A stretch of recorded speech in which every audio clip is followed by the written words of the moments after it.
what you're saying basically is that you've noticed that when the conversation is more illogical, it tends to go better, right? Okay, so fair enough. So you guys heard the phrase correlation is not causation? Do you guys know what that means? Does everybody not know what that means? You said it before, I can't remember exactly. Fair enough. I don't know if I particularly, but anyway. So correlation is not causation. Correlation means two things happen at the same time or in the same situation. Causation means one causes the other. Okay? I wish I had like a brilliant example of this right now. Okay, here's an example. So women on average are shorter than men, correct? Yeah. Yep. And women have kids and men don't, correct? So does that mean that like being short allows you to have kids? You understand that? Okay, so there's a correlation, but the one's not causing. There's this third factor, which is the genetic differences between men and women that are an underlying cause to both. Okay, so that's an example of correlation causation. Right? So there's a correlation between being short and having kids, but there's no causation. The causation is being female. Yeah. So there is definitely this correlation, right? This idea that like these illogical conversations tend towards being more emotional, tend towards being more fun, tend towards potentially being a more high value way of displaying yourself. However, what I was kind of asking is there any causative reason? Is there any causal reason? I get causal is the word, not causative. Is there any causal reason, any cause of why being illogical would make you high value? Or is it just a correlation? More of a correlation. More than what we're observing. Yeah. You think there's causation? Yeah. So what would be your reason behind it if you think there's causation? You are able to operate outside of social norm. Okay. It makes you high value. Cool. So here's my question. If you could operate out of social norm while being logical, would you still be high value? Potentially. All right. I would also dispute the idea that operating out of social norm is purely high value. I would argue it's non-low value as opposed to high value, which is another interesting distinction. But operating outside social norms and being logical is also possible, right? You could have a logical opinion that contradicts society. You stand by it strongly, have a strong frame. That could be a conveyance of value in the same way, right? So I'd say that's also correlation causation in a way. So the point I'm making to you guys is this. Being illogical per se is not the goal. Right? However, being certain other things are definitely low value. So why do logical conversations occur? What is the cause of the boring logical conversation? Yes. Being safe? Yeah. Yes. Yeah. Okay. So yeah, there's a bunch of things, right? Not knowing what else to say is a huge one, right? Being safe is another one, right? Someone else said another one that I thought was good.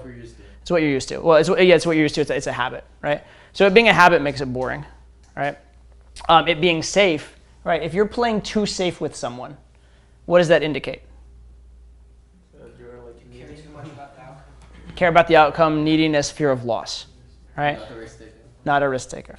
Yep. So that's definitely negative, right? So the actual value thing being conveyed is playing too safe, not taking risks, those kind of thing. It's not that it was logical. It's that you're afraid to take risks, you're seeming needy, etc.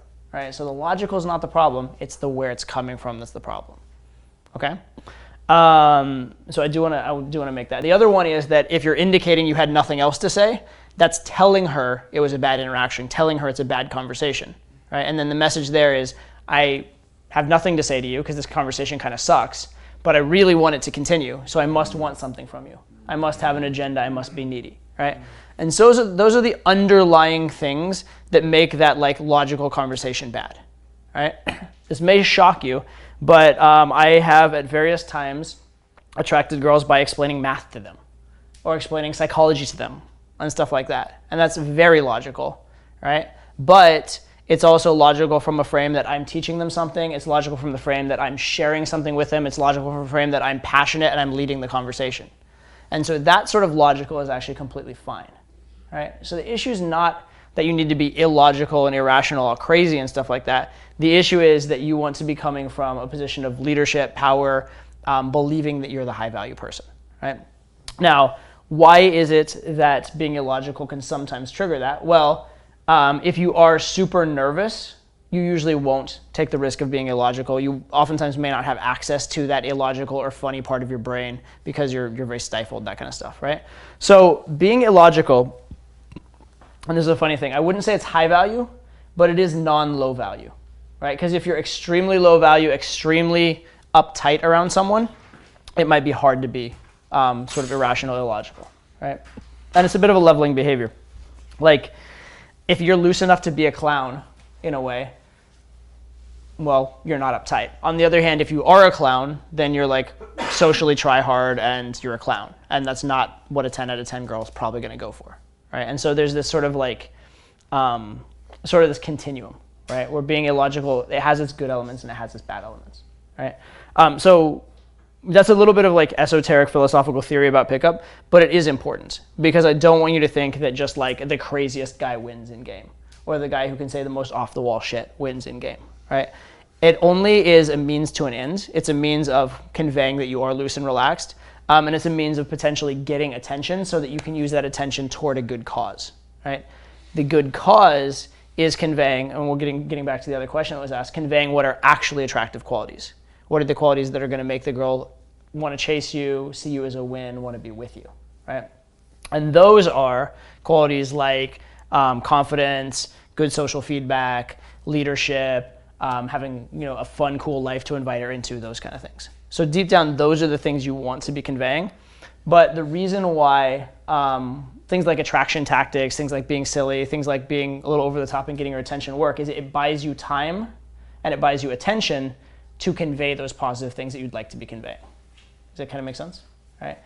And so a lot of guys, actually, I'll give you a kind of a metaphor and then I'll explain it because it's a similar thing. I don't know if this is actually true, by the way, but somebody told me the easiest way to create a bad comedian is to put someone on stage with no idea what they're doing. And what they'll do is they'll go for the first cheap laugh available to them because they're so nervous they just want to get a laugh. And so they'll say something super self-deprecating, or they'll like slip and fall on stage, or they'll do something for like the cheap laugh, right? And then since that works, they've learned to take the cheap laugh and they'll have the next cheap laugh and the next cheap laugh.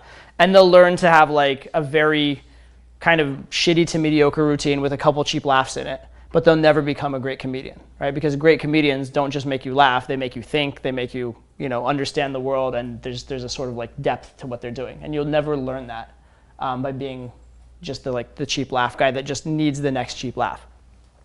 So a lot of guys in game become the same thing. They learn these pickup tactics, they learn these like ways to get a giggle out of a girl, ways to provoke a reaction from a girl, and they just learn to like push the button and push the button and push the button, but they don't have a plan for where that's actually going. They don't have a plan for what happens next when they have pushed the button. The goal is to either push the button in a way that already is high value, right? It's coming from a high value place, or to push the button to get her attention, and then with that attention to convey yourself as a high value person, right? But just pushing the button over and over and over again doesn't really lead anywhere. It'll lead to giggle, giggle, giggle, giggle, giggle, flaky phone number, or even girl who's been giggling being like, no, I can't, I have a boyfriend, no, sorry, have a good night, etc. Because there's no actual depth, there's no actual draw there.